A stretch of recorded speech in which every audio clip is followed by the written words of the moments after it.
Ketika Menteri Pertahanan Amerika awal tahun ini mengatakan di media bahwa Amerika tidak fokus lagi dalam memerangi terorisme, saya berkerut kening. Dalam dunia intelijen yang namanya Amerika tuh negara yang buas. Semua diawasi, semua dipelototi. Bahkan di Langley, di markasnya CIA ada desk khusus Indonesia. Semua negara sih sebenarnya ada desknya. Namun yang menarik adalah banyak dokter ilmu politik, ilmu psikologi, ilmu kebijakan publik yang memperhatikan setiap pejabat Indonesia mengucapkan kalimat di media, baik berupa pengumuman atau apapun. Semua dianalisa. Ini data benerankah? Ini data bohongankah? Ini decoy? Ini pesanan? Ini by design? Semua dianalisa. Sehingga tidak ada berita yang open source di media tidak dibahas lengkap oleh mereka. Sehingga dalam kurun waktu beberapa lama mereka bisa menyimpulkan ini menteri pinter, ini menteri ada agenda, ini pejabat ada main, ini pejabat geblek, ini pejabat adalah perpanjangan pihak asing, ini pejabat penjilat.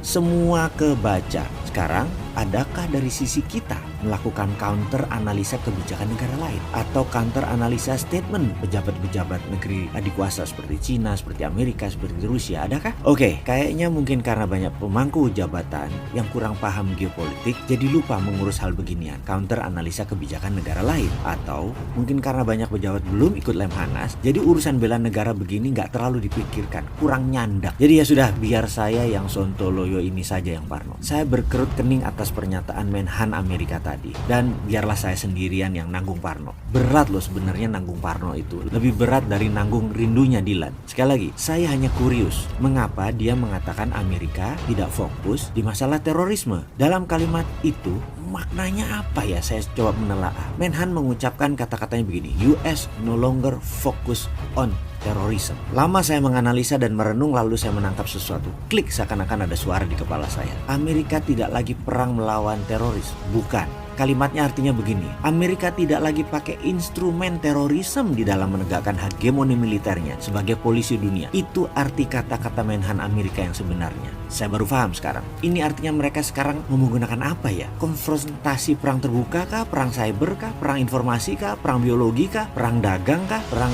currency kah? Waduh, asli saya berpikir kelas. Sama seperti otak saya lagi berpikir sama seorang grandmaster sekelas Bobby Fischer.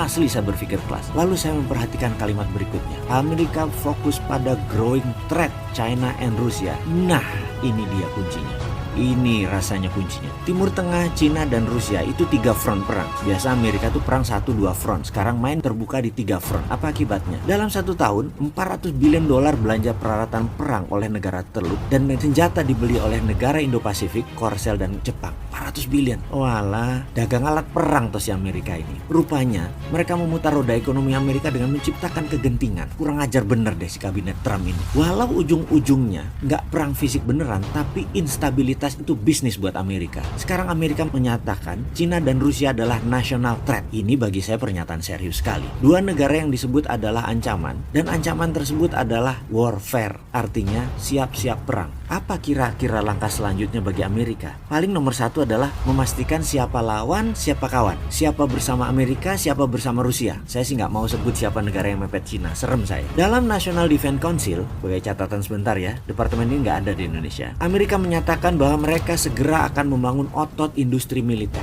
Lalu membangun instabilitas dunia. Lalu membangun kepanikan dan kecemasan. Lalu konfrontasi. Dan itu adalah business as usual. Kurang ajar nggak? Perang adalah bisnis. Gila nih Amerika. Sambil memperhatikan berita, mata saya melirik di meja saya. Ada bundelan buku yang baru saya baca separuh. Bukunya berjudul China Private Army. Tagline di bawahnya, Protecting the New Silk Road. Di sebelahnya ada artikel yang baru saya selesaikan. Artikel tersebut judulnya New Tiananmen Policy, A Secret Meeting That Changed China. Benar, China adalah negara yang sukses melakukan smart power dalam hegemoni ekonominya mereka. Mereka menggunakan economic warfare, bukan pakai military warfare seperti Amerika. China pakai economic warfare. Sangat halus mainnya dan tidak terasa. Salah satu strategi China adalah memainkan export debt dan debt trap. Mudah-mudahan Indonesia nggak kena efek mainnya negara besar itu. Kan semua pejabatnya pinter, pasti aman Indonesia. Ini hanya si Sontoloyo aja yang parno.